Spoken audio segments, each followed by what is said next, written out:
So what if it's the bye week here on the Locked On Steelers podcast? We still do our shows. We're going to talk to you guys about Minkah Fitzpatrick. We have some video and audio of him talking about his plans for the bye week, and it's a little bit of insight into stuff that we've seen behind the scenes and what the Steelers might be doing and the most important parts to cling to as they get ready for the second half of the season. I'm your host, Chris Carter, here on the Locked On Steelers podcast. Let's get into it. You are Locked On Steelers, your daily Pittsburgh Steelers podcast, part of the Locked On Podcast Network, your team every day.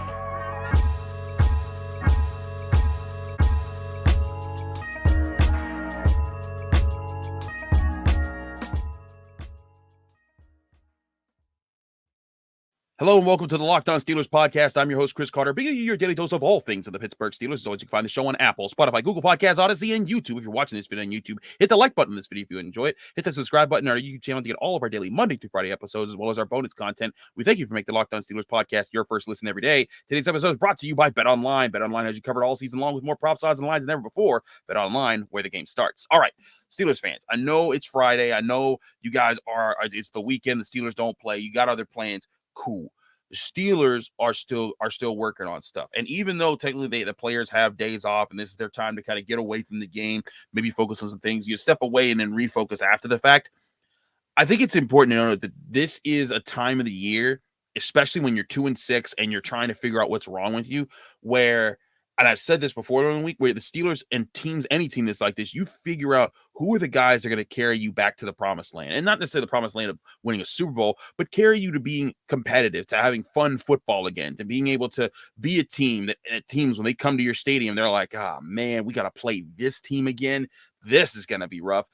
The Steelers aren't that team right now. Nobody's scared to play them. But the Steelers have a lot of guys who I think are huge pieces to what they need to be to get back to being that. And they could do that as soon as next year. I think they can be competitive in the second half of this season. We talked about that with Alan Saunders and a few other guests this week.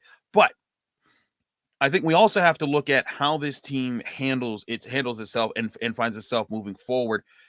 There are young leaders on this team and guys who are going to be on this team for many years, and they need those guys to step up. One of them, I think, is Minkah Fitzpatrick. And granted, he had a big mistake against the Eagles on Sunday. He missed an interception that could have, set an early, momentum swinging moment to say, hey, defense, we're out here to play offense, feed off of our energy, and he missed it. But Minkah Fitzpatrick isn't you looking at it and saying, yeah, you know what, so what? I got 3 interceptions on the season. I've been a 2-time first-team All-Pro. Everyone knows who I am. He's working on getting better. And I want you to listen to Minkah Fitzpatrick in the locker room when we were all talking to him and asking him how he was. Also, I will say Jenna Harden's not on the show because she's busy. Stuff happens. You'll see her next week. Don't worry. We do miss her having her on the show. But you'll hear her voice here because she was the first person asking Minkah Fitzpatrick questions. Here's Minkah in the locker room earlier this week. As they say, hey, I dive into film. I want to look at everything. I want to find those problem areas each one by one. And then there's other guys that say, hey, we do all that, and then we kind of take a step back. For you personally, what do you look to do this week? Yeah, early on, I'm going to take a step back. Just ease my mind, put my mind at ease a little bit. And Saturday, Sunday, I'll dive into all the football stuff, all the big plays, explosive plays that we gave up early this year. Just go over my mistakes, my ME, stuff like that. Have them make a cut up for me, go over all that stuff, and then start getting a head start on the Saints. Chase told us that earlier today. You guys went around and said things that you can do better to make this team better. What's something that you mentioned? I just got to make my plays. You know what I'm saying? I've been in position to make plays on the deep ball. I just got to make those plays. It's nothing that I got to change in practice for the way that I go about my week. When the ball's in the air, I got to make a play on what's on page to do. And it's game-changing plays.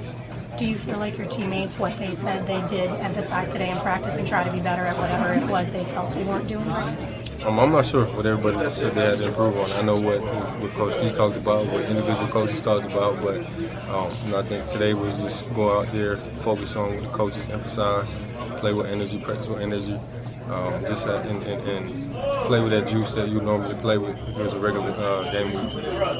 Minkah, the pass rush affected Brady in some ways when you guys played Tampa. You got Hurts to the ground 3 times against Philadelphia. When and if TJ comes back, do you feel like the rest of the pass rush component has come along with the fact that that could be a positive force moving forward once you throw his addition in there? Yeah, I think a lot of guys stepped up in the absence of TJ. You know, it's hard to replace a guy like him. So obviously you're not expecting the same amount of splash out of the guys that are filling in for him. But you do expect them to make plays. You do expect them to go out there and create chaos and havoc in the backfield, and we had some of that. So TJ coming back is going to be big paired with those guys that filled in for him. So Minkah Fitzpatrick, there's a lot that he said there because we had a longer clip there, but I wanted to get you guys a sense of this is how he's approaching this week. I'll also give you some behind the scenes. So I'm there at the Steelers facility on Thursday because, as you know, I cover the Pitt football team and Pitt basketball, of course, but Pitt football shares. I cover that for the Post Gazette, and Pitt football shares the facility with the Steelers. There's one side that's the Pitt side, one side's the Steelers side, but everyone goes in, through the same side and through the front doors. And sometimes you see Steelers walking in and out.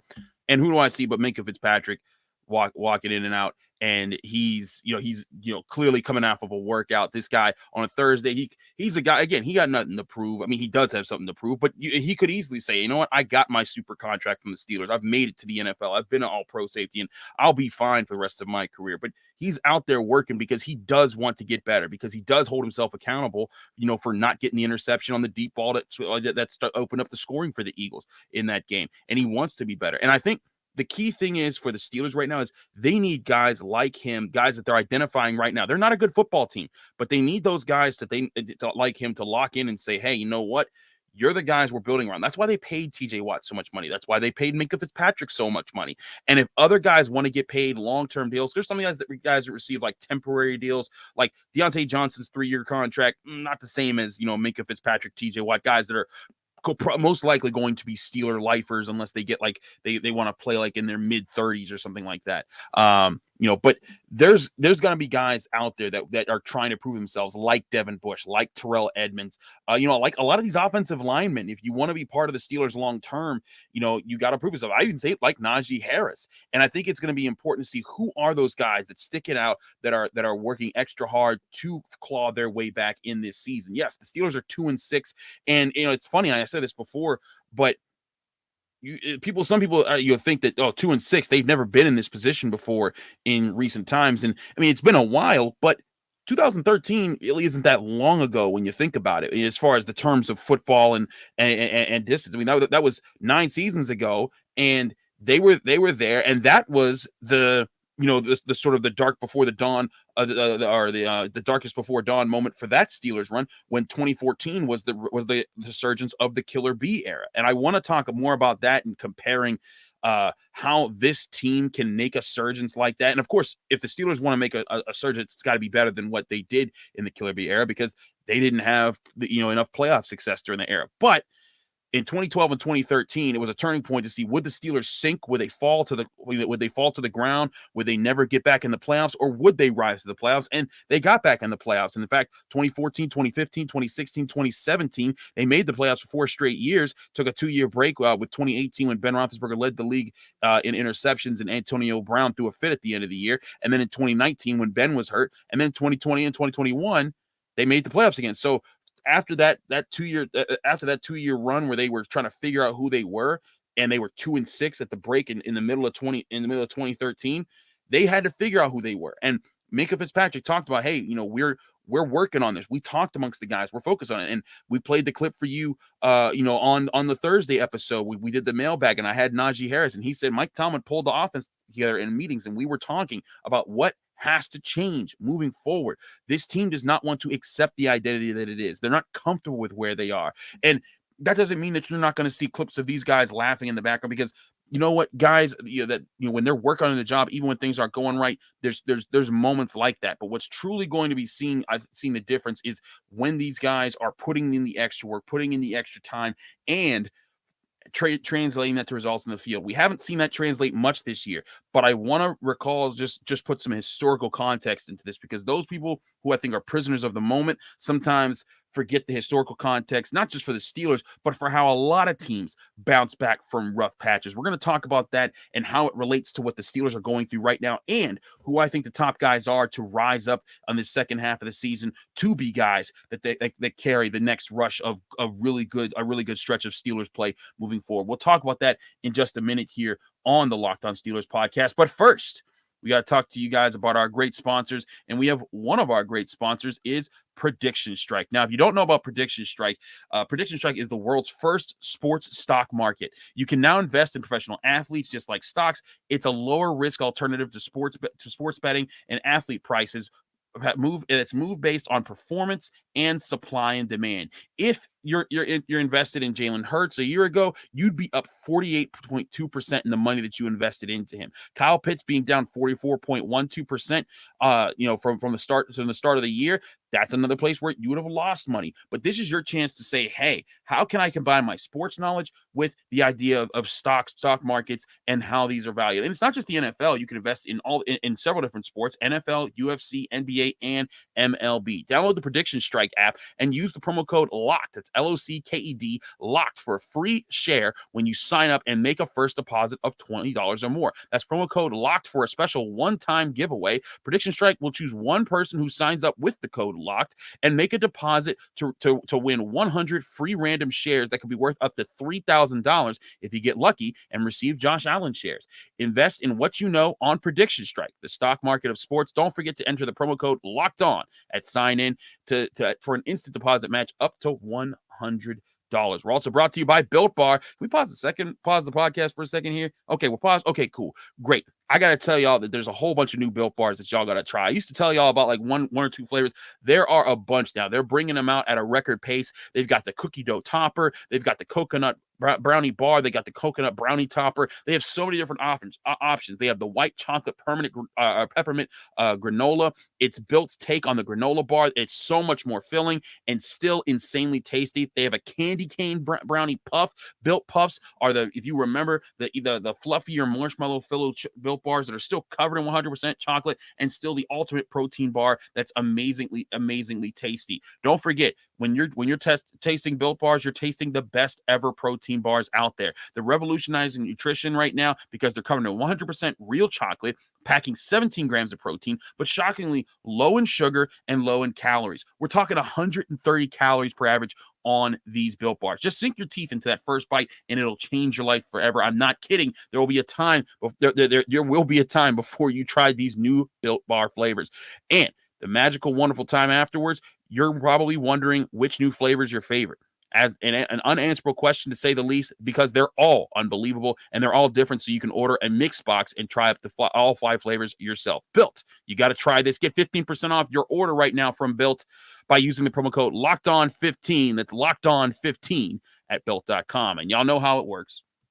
When we're doing the ad, when we do double ad reads, we keep it rolling here on the Locked On Steelers podcast. Now, I want to get back to the point that I was making about Minkah Fitzpatrick and this team. If you recall the 2013 Steelers, that's when they went 2-6. That was a jump off point. That was a time when, a lot of people were wondering, man, how much longer is Ben Roethlisberger going to have in the league, because he was getting hit a whole lot. They had just brought in Todd Haley. It wasn't working out for a while. They were 2-6 to start that season. They started the season 0-4, by the way. They looked terrible. The offense was sometimey. The defense was all over the place. And they were struggling. They had just gotten massacred 55-31 by the New England Patriots. And just kind of like got massacred by the Eagles. Granted, that massacre was a lot worse back then.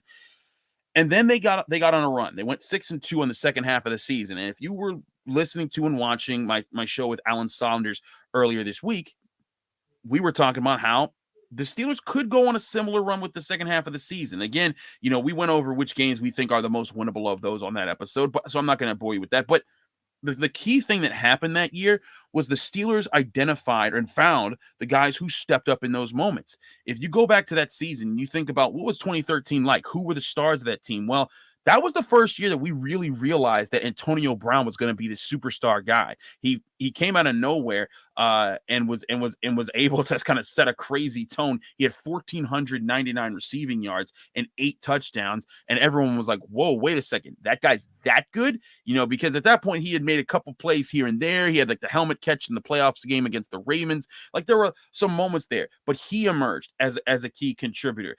Of course, Le'Veon Bell was a rookie at the time and was able to emerge with 860 yards. But it wasn't just those guys for the Killer Bees. It was also the emergence of guys like Cam Heyward, because Cam Heyward had 5 sacks that year, and that was his 3rd year in the league. And he was a guy that a lot of people were like, is he really worth it? Was he really that good? Now, many years later, we are like, oh yeah, Cam Heyward, Mr. Steeler. He carries the torch of who the organization is. But he learned how to be a Steeler in some of those tough moments. And when they were 2-6, Cam Heyward could have been like, man, trade me off this team. I don't want out of here. I want out of here. And he stuck with the team. He grew from it. He learned from it. And there were players like him, William Gay, who didn't turn out like Cam Heyward, but eventually became a reliable cornerback in the mid-2010s that helped them win a bunch of games to kind of stay afloat during those times. So you saw guys like them kind of step up in the moment. And you also saw, some of the leaders kind of hold the fort down. Lawrence Timmons, was holding the fort down. Troy Polamalu was still there. Ryan Clark was still there. Those kind of guys were stepping up. That was also the emerging years when you look back of the offensive line. Marcus Gilbert was figuring out who he was. David DeCastro, Marquise Pouncey, though I think that there were some injuries on the offensive line that year, but still, that was a time when that offensive line was forming in who they were and understanding, hey, these are the guys that are going to be kind of the flag carriers. In fact, it was Marquise Pouncey got injured, I believe, in the first game of the season and out for the year. But that was the year when David DeCastro, Ramon Foster, Marcus Gilbert, those guys figured out who they were going to be, and for the next several years, they were part of the surgeons of the Steelers' offensive line, which was very poor for the late 2000s going into the early 2010s, and took some reinvestment into. The Steelers have made a lot of investments over the past couple seasons to fix different parts of the roster. They don't have an offensive line like that brewing right now. I think that in a year or two, you're going to see some of those investments. They might get a high-end free agent that comes in to help out. I'm very certain they're going to add in the next couple NFL drafts some talents like that, especially with 2 second-round picks with the trade that they got from Chase Claypool and the first-round pick that they have right now. However, that works out. But you look at the team this year. Who are the guys that are going to stand out like that? Who are the guys that are going to rise up? You do have your guys. When TJ Watt comes back, like Minkah Fitzpatrick said, that pass rush is going to wake up, and I think that they're going to be a lot better. But who are the guys that are young that are going to be the guys that pick up the torch and figure out, hey, this is my identity to this organization. This is a place that I can come to win, and kind of keep that going. I think that there's quite a few guys that are capable of that. One, I think that on defense, about TJ Watt, about Minkah Fitzpatrick, but I mean, look at what Cam Sutton's been doing in the secondary. He's been pretty reliable all season long. Yes, he's dropped some interceptions, but that's natural with cornerbacks that aren't like high-end picks. He's been there as a good veteran who's been able to lock it down on the outside. And this was a guy who a couple years ago was purely a slot corner. Kind of was a guy that was working in tandem with Mike Hilton, and everyone's like, he's okay, this, that, and the third. And Cam Sutton said, I want to prove that I can play on the outside. The last couple years, he has. And I think that he's a guy who's stepping up and being a leader there. And he's not a guy who's going to be Mr. Steeler and be the face of the organization, but you need guys like him who are going to be part of the big picture moving forward. I think that he's ending up being that way. For all people that say the Steelers can't draft a cornerback to save their lives, and they've had several misses, Cam Sutton, I think, is an exception to that rule. And I think that he's playing well there. I think Terrell Edmunds could be a guy there. I said a while ago, I think Terrell Edmunds is in the perfect place. He's 25 years old, just like Minkah. Those two guys can be the safety tandem and one of the best safety tandems in the NFL for the next 5 to 6 years if the Steelers sign them that way. They can't pay too high on a strong safety because they've already paid a free safety, and just roster construction wise, you can't invest too much in one position. Otherwise, you're going to be out of balance. But I think that Terrell Edmunds is a player who we saw in this free season, in this free agency season. Nobody was paying big bucks for him. That's why he tried free agency, came back to the Steelers on a cheap deal. You can sign him to a 3-4 year deal with reasonable money that's not costing too much. And now you don't have to worry about drafting a strong safety in the early rounds. You don't have to worry about finding Minkah's partner because you already got him. I think Alex Highsmith, it'll be interesting how the season plays out, could be that guy as well. he's obviously not Batman. We talked about, Batman and Robin. He's not the guy that's going to be the catalyst for the defense. But when TJ Watt is on the field and Cam Heyward's there and even Larry Ogunjobi, when all four of them are on the field, I think that defensive front can be very dangerous. And when teams can't focus on Alex Highsmith the way that they focus on him when TJ Watt's not in the field, that's going to allow him to make more plays. They're going to feed off that energy. They're going to work together more, and they're going to be a talented group. Now, here's the one thing I'll say about Alex Highsmith, though.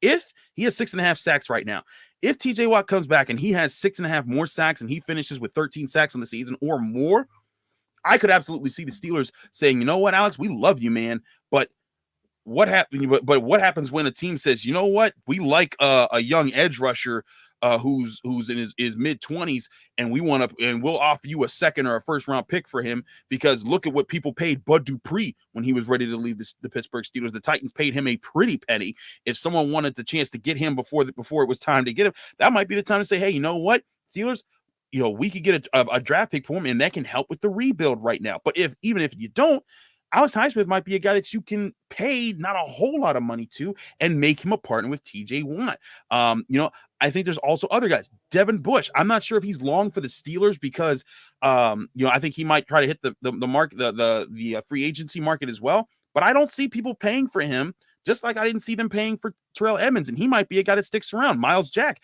another guy I think could end up sticking around for the Steelers. There's a lot of guys who, how they respond while down 2-6, how they take this seriously moving forward, and how they come together, that could be the identity that forges forward whatever's the next group. And there's also offensively. Yes, I don't think that any of the offensive linemen are sticking around, for long that are going to be part of the next great Steelers offensive line or whatever. But I think that there could be a piece if Chukwuma Okorafor sticks around. I think that he's a decent right tackle. I think that, Kevin Dotson, if he can, become less roller coastery and kind of more steady at solid play, he could be a guy, because you do need cheap options in the offensive line. You can't pay everybody. I mean, you can pay everybody, but if you do, you're going to be lacking in other positions. That offensive line that the Steelers built in the mid-2010s, Ramon Foster, Alejandro Villanueva, Kelvin Beachum, those type of guys, they were big because you didn't pay $1 billion for them, because you did pay $1 million for them because that was, that's a reasonable salary. It's actually a very low salary, but you get my point. You're not paying them superstar money like you paid for David DeCastro, like you paid for Marquise Pouncey to carry the line. And I think that you're trying to find those role players there. But at the offensive playmaker positions, I think this is really the part right here where the Steelers can turn the story around for themselves moving forward. You've got Kenny Pickett. How does he respond in the second half of the season? I've said before, and Alan Saunders said it earlier this week, pro ready does not mean you're ready to come in and win in the pros. Pro ready means you're ready to come in and suck the right way at quarterback so that you can learn from it and get better. And one thing that I saw with Kenny Pickett in college was that he got better each year. And it wasn't immediately after every game, but you saw the intensity, you saw the focus, you saw the level of accountability he held to himself every day. And when they lost, he was frustrated as he sounds now in the NFL when he's losing with the Pittsburgh Steelers. But that frustration was channeled into film study. That film study was channeled into better practices. Those better practices were channeled into better performances. And then he became the leader that led the Pitt Panthers to their only ever ACC championship win and the best season that they've had since the late 70s. And I'm not saying that Kenny Pickett's going to solely do that for the Pittsburgh Steelers, but I think that's what you're going to see him get better in the NFL. I think that's how you see him get better in the NFL. And I don't think he's alone. I think Pat Freiermuth's the guy. Everyone likes his catches. I think he needs to get sharper as a blocker. Zach Gentry's a guy. It's a perfect example. He was a 5th-round pick, but he's a much better player. He was unusable in his rookie year and in his second year, but now he's a viable second option. Pat Freiermuth has such a higher pedigree than Zach Gentry. If he can learn to block better and he can put his game together and develop a better chemistry with Kenny Pickett, I could totally see him being a big threat. Najee Harris, another guy. If the offensive line starts to put it together and his passing game just gets a little bit better, I think it opens up some opportunities. Brooke Pryor of ESPN, I thought, put up some very interesting stats about how Najee Harris's stats again on first down runs have a lot of stacked boxes, a lot of teams flying to the ball. It seems that I've been telling y'all, but she put together some very interesting stats that looked at it like, look, even when Jaylen Warren faces the same situation as Najee Harris, he's not as successful. So a lot of people out there are saying just replace Najee Harris with Jaylen Warren? I don't think it's that easy. And I've been telling y'all that for months, weeks, however long y'all been trying to push that narrative. I think Jaylen Warren's another guy that you want to keep around because I think he's like a Mewelde Moore. Bring him off the bench. He's going to give you some fire. I don't think that he's the guy that carries you all throughout the game. I think that Najee Harris is a guy that once things start clicking on the offense and teams can't focusing on him so much, because that's when he's had his best runs, is when teams are so worried because the Steelers just hit play action or Kenny Pickett scrambled for like 8 yards or something like that. That's when teams like, oh, we have to look somewhere else. Then Najee Harris gets 6, 8, 10, or 18 yards as he did against the Eagles on a run this past week. You're going to find guys to step up like that. And that's not all. That's also not even talking about George Pickens.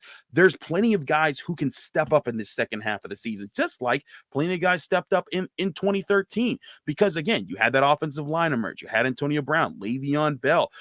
You had Vince Williams was also a guy who stepped up there. He was a rookie and became a role player for the next several years. He was a 6th-round draft pick and emerged as a key starter that kind of held the fort down. And when Ryan Shazier came in, they were a tandem for a good amount of time. So there are plenty of guys the Steelers could have right now to step into those roles.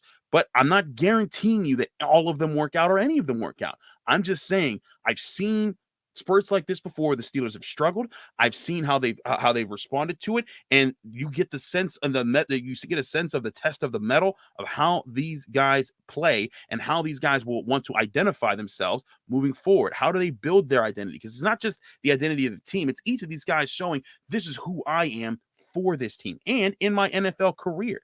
I think the Steelers have made an investment after seeing Antonio Brown fall off the rails and seeing Le'Veon Bell kind of ruin his own career. They're like, you know what? We're going to get guys that are higher character guys that seem to have the personalities that want to stick around and don't kind of do these things that kind of make things seem a bit worse. And they've gotten guys. Kenny Pickett is one of those guys. Najee Harris is one of those guys. Pat Freiermuth is one of those guys.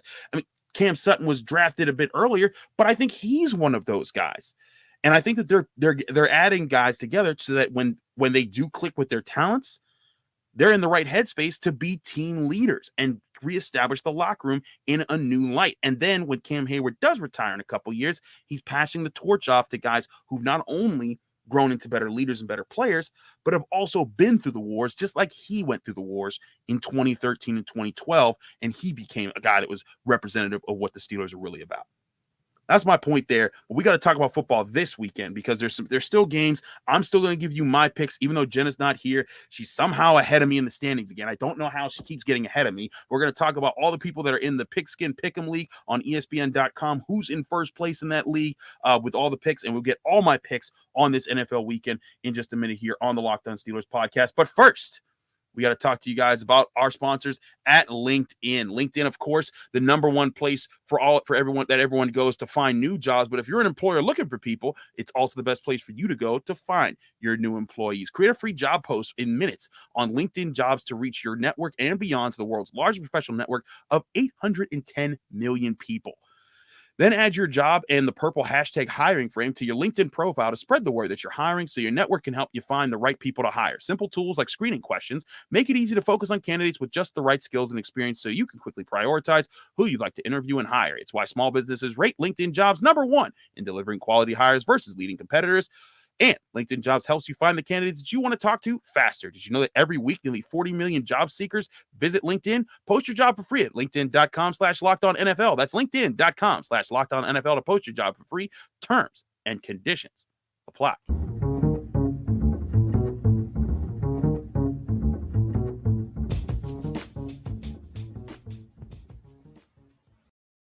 Back here on the Locked On Steelers podcast, I'm your host, Chris Carter. All right, I've done a lot of talking about the Steelers. Let's talk about some actual football this weekend because there is a bit of fun. When your team's playing poorly, Steelers fans, there's a little bit of fun to watch everyone else stress out for a weekend during the bye week. So that's what you get to do this weekend. Now, let's talk about picks. I am 69-52. Nice. I have a nice amount of wins. But Jenna has 70 wins. Lame. She's ahead of me now. She's probably dancing somewhere watching this video being like, ha ha, I'm ahead of Chris. All right, Jenna, we'll see next week what happens. But I want to shout out the people that are at the top of our Pigskin Pick'em League because there's hundreds of you guys. In fact, 241 people that are playing with us every single week. We thank everyone for participating in the Locked On Steelers Pigskin Pick'em League. We have 4 people in the mix of the top 3 because there's 2 people tied for 3rd place. DC Cagliari and Steelskin all tied at 3rd place with 76 wins. Double Yoy at 77 wins. And all in 1st place by themselves is the Yap and Yinzer, who's been fighting for 1st place a lot this year at 80 wins. I'm down at 69 wins, but let's see if I can improve my rankings this week because we got some very interesting games to look at when it comes to game this weekend. Now, Thursday Night Football is over. The Eagles beat the Texans as expected. It took a little bit longer, but eventually the Eagles showed who they were going to be. But let's look at Sunday's games. The 4-3 Chargers play the 4-4 Falcons. Listen, the Chargers have been a frustrating team to watch because a lot of people pick them, but they're the Chargers. I always tell people every year, whenever someone tells me the Chargers could win the Super Bowl, I don't believe them. But I will believe this. They're a better team than the Falcons. The Falcons have found a way to scrape their way to 4-4. I think the Falcons start their free fall because they're not a 500 team. They're a 300 team. And I think that they're going to start to fall soon, and they're going to kind of fall back down there. I think the thing is that they're propped up by a bad NFC South. When they start playing some of these other teams, they'll start to look worse. I think the Chargers figure some things out. They get the win heading to 5-3. The Dolphins at 5-3 play the 3-5 Bears. Justin Fields is improving. At least I think he's finding out who he is for the Chicago Bears and how to make things work. Chase Claypool will be on the team. Darnell Mooney will be there. There's some chances that they might make some things happen. Guess what, though? Bears defense, they don't got Roquan Smith. They don't got Bobby Quinn. They're in for a lot of trouble. If you're a fantasy owner or you play daily fantasy, put everything you have on Tua Tagovailoa, Tyreek Hill, Jalen Waddle, Raheem Mostert, anybody that plays for the Dolphins offense, Mike Gesicki, all of them. I'm putting them all money. I think this is a blowout. The Dolphins run the Bears out of their own stadium. Dolphins win there. 2-6 Panthers at the 4-4 Bengals. Who told you them Bengals was not going to be this superstar team that was just going to walk to the AFC North crown all year long and be Super Bowl favorites? This guy. I told you that they're not the team. They're not those guys. Monday Night Football, they got exposed by the Cleveland Browns without Jamar Chase. I don't think they get exposed this week. I do think they hold on and win. But I do think that the Bengals are going to run into some tough times because people don't look at them like the chump Bengals no more. They look at them and say, oh, that's the AFC champion Bengals. We're going to get up for them. I think the Panthers give them a little bit better of a game, but they still get waxed. The Bengals are going to win this one at home, but I keep my eye out on the Bengals for the times to pick against them moving forward. 3-5 Packers, disappointing team against the 1-6 Lions. Look, there's one thing on earth that has to be a constant. It's that Aaron Rodgers owns the Detroit Lions. Just gonna put that there that way. They're gonna find a win, even with how bad the Packers are. The Lions are still a terrible team, regardless of how many kneecaps Dan Campbell talks about biting on Hard Knocks. A boring game that no one's probably going to watch. The Raiders at the Jaguars. They could have sent this game to London if they really wanted to. The Raiders are 2-5. The Jaguars are 2-6. But I'm going with the Jaguars. Why? They're at home. You're forcing the Raiders to travel West Coast to East Coast. I think there's going to be some troubles there. I also think that the Jaguars' defensive front causes some problems for the Raiders. The Raiders got shut out last week. It was really embarrassing. I don't think they get much better this week. Even though Trevor Lawrence hasn't won a lot of games, a lot of games period. But also, I think all of his games that he's had won, that the other team has been held to less than 11 points. I think that the Jaguars defense does that to the Raiders this game. That's why I'm picking the Jaguars to win. Colts, Patriots, 3-4-1 Colts at the 4-4 Patriots. The Patriots have been such a mystery team, but they've been finding a way to win because they still have an offensive line that kind of works, and they're trying to figure out what the heck goes on with their offense. But their defense is keeping them afloat. They've also played some bad teams, including the Steelers, but I think they got another bad team this week in the Colts, who Sam Ehlinger, whatever's going on in that offense, Jonathan Taylor's not practicing. I'm taking the Patriots. Bill Belichick in his home stadium. They'll take out the Colts. A game that has the potential to be game of the week. It's not my game of the week, but a game that has the potential to be the game of the week is 6-1 Bills at 5-3 Jets. I think the Jets are a house of cards, and they're about to fall apart, though. The Jets have amassed a good record, good job, but I think a lot of people are starting to see that Zach Wilson is not the man. And I think that Josh Allen, the Bills, they're coming to town to wreck shop. Take the Bills and everything that goes with that. The 6-1 Vikings play the 4-4 Commanders, who might be losing their owner soon. That's crazy, but I think the Vikings are a better team. They've got TJ Hawkinson now. I think that Kirk Cousins is going to cause some problems. I think the Vikings, they're not a team that's going to finish at a 6-1 clip. Like, they're not going to finish 14-3 or whatever with the 17 game schedule. But I think they finish with 12-13 wins.